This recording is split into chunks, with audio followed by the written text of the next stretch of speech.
If you've ever looked back at your life and thought, how did I end up here again? Same relationship, same arguments, same emotional exhaustion, just a different face. This isn't coincidence, and it isn't bad luck. It's a pattern. And patterns don't repeat because you're broken. They repeat because they're familiar. Most men don't relive the same cycles because they want to. They do it because familiarity feels safer than uncertainty. Even when the familiar hurts. Even when it costs you peace. Even when you swear this time will be different.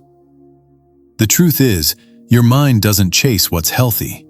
It chases what it recognizes. If chaos, inconsistency, or emotional tension was normal at some point in your life, your system learned to treat that as home. So when something calm shows up, something stable, something that doesn't trigger anxiety or adrenaline, it feels boring or wrong, and you unconsciously sabotage it. This is why men who say they want peace keep choosing women who bring turbulence. Why men who want respect keep over-explaining to people who don't value them. Why you walk away swearing never again, only to circle back months later in a different form. Nothing changes until you stop blaming the surface and start understanding the mechanism underneath. Because you don't repeat patterns with your logic. You repeat them with your nervous system, your identity, and the version of yourself that learned how to survive before it ever learned how to choose. And until that version changes, new situations will keep producing old outcomes. This video isn't about shaming you for the past. It's about giving you clarity so you can finally step out of the loop. Not by forcing change, but by becoming someone who can't repeat the same cycle anymore. Most men think they keep reliving the same situations because they're unlucky, because they pick wrong, or because people keep changing on them. That's the surface explanation. The real reason runs deeper. You don't repeat patterns because they're random. You repeat them because they feel familiar. Your nervous system doesn't prioritize what's good for you. It prioritizes what it recognizes. Whatever felt normal early on. Inconsistency, emotional distance, having to prove your worth, walking on eggshells, quietly became your baseline. Not because you liked it, but because you adapted to it. And adaptation feels like comfort, even when it hurts. That's why calm can feel unsettling. That's why someone stable can feel off. And that's why chaos feels magnetic. Your system mistakes intensity for connection, anxiety for attraction, and emotional spikes for meaning. So when you meet someone who mirrors that old emotional environment, something in you relaxes and says, "This feels right," even if your logic knows better. This is also why you don't just repeat relationship patterns. You repeat emotional roles. You become the one who over-explains, the one who waits, the one who tries harder when effort isn't returned. Not because you're weak, but because at some point, that role kept you connected to people you couldn't afford to lose. The uncomfortable truth is this: familiarity is more powerful than desire. You can want peace all you like, but if your system learned love through tension, you'll keep drifting back to it without even realizing why. Until you understand that your patterns are rooted in what feels normal, not what you consciously want, you'll keep mistaking repetition for fate. And you'll keep wondering why different situations keep ending the same way. Here's where most men get stuck. Even after they've become aware of their patterns, they understand what keeps happening, but they don't understand why it feels so hard to choose differently. That's because patterns don't live in your thoughts. They live in your nervous system. Your nervous system was trained long before you had language for it. It learned what to expect from connection, closeness, and conflict based on early experiences. If love once came with unpredictability, emotional distance, or having to earn attention, Your system wired itself to stay alert in relationships. Not relaxed, alert. And alertness feels like chemistry. That's why chaos can feel familiar and calm can feel wrong.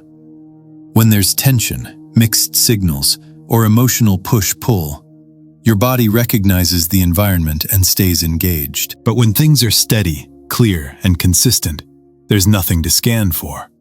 No danger, no spike. And instead of feeling safe, you feel bored, uneasy, or disconnected. This is why men leave healthy situations and chase unstable ones.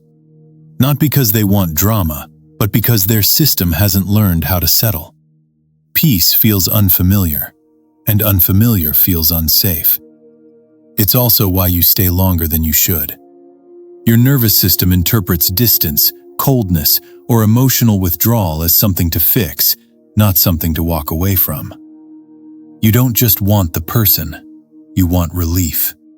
Relief from the tension your body has learned to tolerate. Until your nervous system learns that safety doesn't require intensity, you'll keep mistaking emotional stress for attraction and consistency for disinterest. And no amount of logic will override that. Because you're not fighting a mindset, you're retraining a survival response that once kept you connected, but now keeps you stuck. This is where a lot of men get frustrated. They've read the books, watched the videos, had the realizations. They can name their patterns, explain their childhood, and spot red flags early. Yet somehow, they still end up in the same emotional place. That's because awareness doesn't equal change. Knowing your pattern doesn't dismantle it. Patterns are maintained by behavior, not insight. You don't repeat them because you don't understand what's happening. You repeat them because, in the moment, familiarity overrides intention. In real time, your nervous system moves faster than your logic. When tension shows up, your body reacts before your mind can intervene. You start justifying behavior you promised you wouldn't tolerate. You explain away what should be a boundary. You convince yourself to wait, to give it time, to be patient. Not because it's wise, but because stepping away feels more uncomfortable than staying. This is why men can be fully aware they're in something unhealthy and still stay. Awareness sits in the mind. Attachment lives in the body. And the body will always try to return to what it knows, even if what it knows isn't good for you. Breaking the cycle requires interrupting behavior at the exact moment your system wants to repeat it. That's the hard part. Not understanding the pattern, but choosing differently when everything in you wants to go back to what's familiar. Until you build the capacity to sit with discomfort without self-betrayal, awareness just becomes another layer of insight you carry into the same outcomes.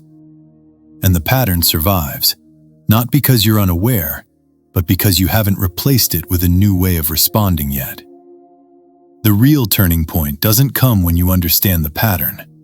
It comes when you're willing to feel something new. And that something new isn't relief or confidence. It's discomfort. Most men don't stay stuck because they like the pain. They stay stuck because familiar pain feels safer than unfamiliar discomfort. Walking away from what you know, even when it hurts you, creates a kind of emptiness. No chaos to manage, no tension to react to, no emotional noise to distract you, just silence. And that silence is terrifying if you've never learned how to sit in it. This is where change actually happens.